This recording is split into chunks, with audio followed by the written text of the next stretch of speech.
पूर्वी लद्दाख में भारत और चीन के बीच पिछले कुछ महीनों से तनाव बढ़ा हुआ है।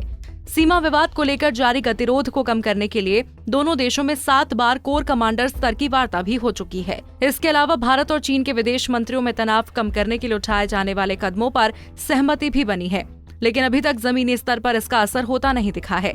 दुनिया की नजर में चीन भले ही शांति की बात कर रहा है, लेकिन असल में वो युद्ध की तैयारी में जुटा है। इतना ही नहीं, चीन के राष्ट्रपति शी जिनपिंग ने तो अपनी सेना को युद्ध के लिए तैयार रहने को कह दिया है।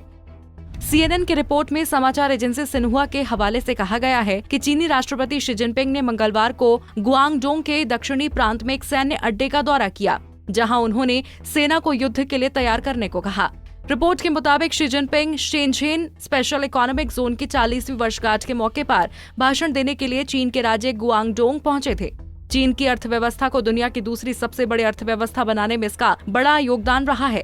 चाओझोउ शहर में People's Liberation Army Marine Corps के निरीक्षण के दौरान जिनपिंग ने सैनिकों से हाई अलर्ट पर रहने को कहा है। जिनपिंग ने पीपल्स लिबरेशन आर्मी के सैनिकों से कहा है कि वो अपना पूरा दिमाग और ऊर्जा युद्ध की तैयारी पर लगाएं। साथ ही उन्होंने चीनी सैनिकों को पूरी तरह से वफादार और भरोसेमंद रहने को भी कहा है। राष्ट्रपति शी जिनपिंग का ये बयान ऐसे समय में आया है जब चीन भारत और अमेरिका के साथ तनाव की स्थिति में है। व्यापार मुद्दे और फिर कोरोना वायरस की वजह से अमेरिका से खराब चल रहे रिश्तों के बीच चीन लगातार ताइवान स्ट्रेट में युद्ध अभ्यास कर रहा है। वहीं चीन ने पूर्वी लद्दाख में LAC पर भारी हथियारों के साथ बड़ी संख्या में सैनिक तैनात किए हैं। हाल ही में रक्षा मंत्री राजनाथ सिंह भी इशारों में कह रहे हैं, पाकिस्तान के बाद अब चीन भी सीमा विवाद जारी रखने पर आमादा है और दोनों देश ये सब मिशन के तहत कर रहे हैं। आपको बता दें, भारत और चीन के बीच कोर कमांडर स्तर की 7 दौर की सैन्य वार्ता हो चुकी है। पिछली वार्ता सोमवार को करीब 12 घंटे चली थी।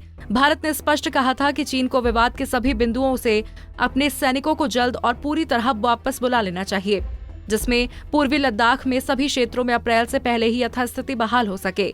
जानकारी ये भी है कि चीनी प्रतिनिधिमंडल ने सोमवार की वार्ता में सैनिकों की वापसी की प्रक्रिया शुरू करने के लिए एक प्रस्ताव रखा था। एक भारतीय सैन्य अधिकारी ने कहा था कि चीनी पीपल्स लिबरेशन आर्मी के माध्यम से गतिरोध को हल करने की इच्छा तो दिखाई है, लेकिन उसकी ओर से इसके लिए जमीन पर कोई स्पष्ट कदम नहीं उठाया गया है। गौरतलब है कि चीन भारत द्वारा 44 नए पुल बनाए जाने से बौखलाया हुआ है। चीन के विदेश मंत्रालय के प्रवक्ता झाओ लिजिन ने इन पर तीखी प्रतिक्रिया देते हुए कहा, चीन भारत के अवैध रूप से स्थापित लद्दाख केंद्र शासित प्रदेश को मान्यता नहीं देता है। उन्होंने सीमावर्ती क्षेत्र में भारत के बुनियादी ढांचे के विकास को दोनों पक्षों के बीच तनाव का मूल कारण बताया।